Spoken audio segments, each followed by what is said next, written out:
Zach Hurts here with one of the greatest players to ever lace up the cleats for 15,000 yards, over 150 touchdowns. But we're not here for that today. We're here to try this Crispy's Chicken grand opening, Biscayne Boulevard.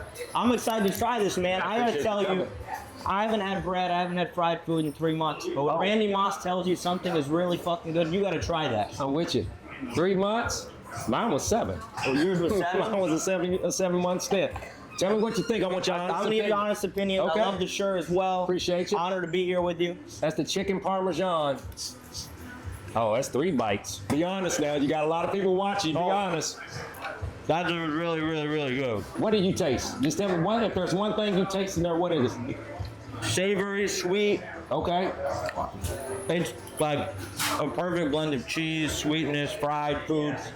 Yes. That's exactly how a chicken sandwich needs to be. I appreciate that. Thank you very much. You're returning to Sunday Countdown. That's going to be amazing to see. How does it feel to be back with your brothers on air? Well, the crazy thing about it, being out for a certain period of time, I'm used to being out, 2 weeks, 4 weeks. I was out for 2 months. So for me to be able to miss my team, with Rex and, Greeny and Alex, now to be able to be welcomed back with open arms, it definitely feels good. But it's just luckily that at the end, the Super Bowl, so I was ready to go back to work. So now I'm going to have another reason to get excited about, opening up Crispy's down here in Miami and then the season, partnered up with the Miami Dolphins at Hard Rock. So there's a lot of things on the horizon for Crispy's, and then the football season starting also. So I got a lot of moving pieces moving, and I'm excited about it. It's a beautiful thing. Sorry, I can't stop eating the chicken. It's all right. It's all right. I'll put it down, man. Okay. You recently said you and your son were having a one-time discussion. Top 5 quarterbacks. You had Mahomes, Lamar, Burrow, and Josh Allen, top 4. Yeah. We're trying to figure out number 5. Who did you guys end up landing on? We didn't. That's why I tweeted it out. Because still deciding. I'm still deciding. A lot of people said, Jalen Hurts. Herbert went healthy. So if you're going to ask me who I put in there for my 5th, you're talking about a Super Bowl MVP. Just one. Jalen Hurts. Yeah. I got to put Jalen Hurts in the top 5 right now. Those guys are well deserving, but like I say, each year it could possibly change. But this last season, that's my top 5. Going into this year, you can't go against him. No, not at all. An even better person off the field. Yeah. Which is what I really enjoy. I heard great things about him, man. And like I say, when you're sitting there like we're blogging right now and just sitting there chopping it up, me and my son was chopping it up with no camera. Yeah. So I said, you know what? Let me send this out to the people and see what they're saying. Like I say, I had all types of quarterback from McCarthy, Aaron Rodgers. Yeah. So, but like I said, just being able to put a guy like Jalen Hurts in my top 5 is well deserved. He deserved to be there. Well, who was on your top 5 receivers list? Obviously, Justin Jefferson's at the very top. I like CD. I like Jamar. I think that it's hard to put a 5 together because you're basing it off a quarterback. You know what I'm saying?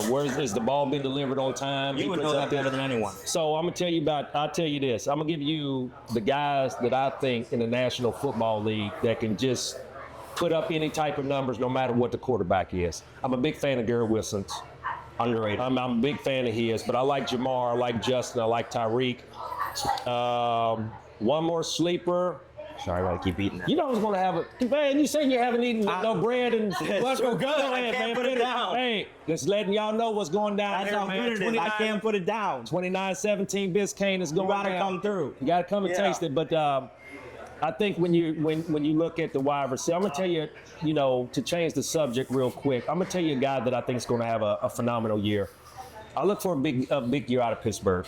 And the reason why I look at a big year out of Pittsburgh is because of Aaron Rodgers. For the past 2 years, he was hurt. Last year, coming off an injury, all the naysayers talking about he's washed up. So the one thing that I know about a major injury like that, it takes you a year after the injury to fully recover. So I look for a big year out of Aaron Rodgers, and the reason why a guy like DK Metcalf. So I'm excited about DK in Pittsburgh. I'm excited about Aaron and that defense with Tomlin. So if there's anything that you hear me talk about a wide receiver, I want to see what type of season DK Metcalf have. Now he has Aaron Rodgers. What do you think about the trade of George Pickens to the Dallas Cowboys? Because he's tremendously talented. Well, the crazy thing about George Pickens, you always heard him talk about the talent he has, he could easily be a top 3, top 5 receiver talent if he kept his focus.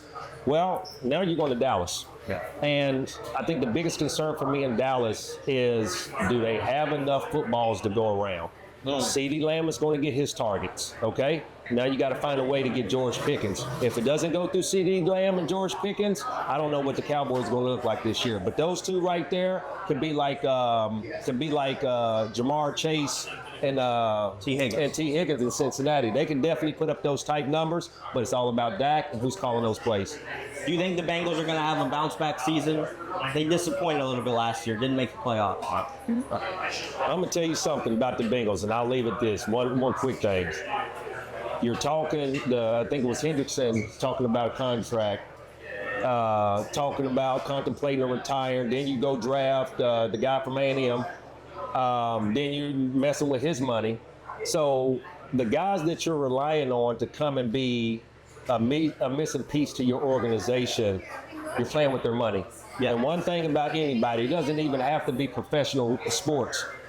You're playing with anybody's money in the workplace, bad things are going to happen. So I don't know what type of things are going to come out of Cincinnati, but I'm going to tell you one thing, they better get ready because they're still in the toughest division in football. And you got Lamar over there. Now you just added Aaron Rodgers to the piece, okay?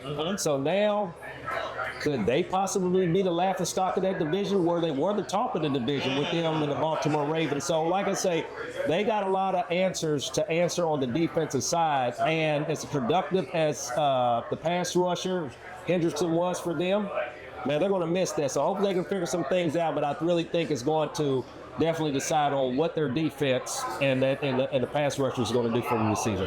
Thank you so much. I agree. They might have some bad juju when you mess with the players' money, man. Right. It's like a cloud hanging over. That's any workplace. You mess with somebody's money, bad things going to happen. Yes. Check out Crispy's Chicken on Biscayne Boulevard. That's it. Congratulations on Boston Cancer. Appreciate it. You were my pair of millions of others. It was an honor to get to interview. You got it, my man. Appreciate you, man. Thanks for coming.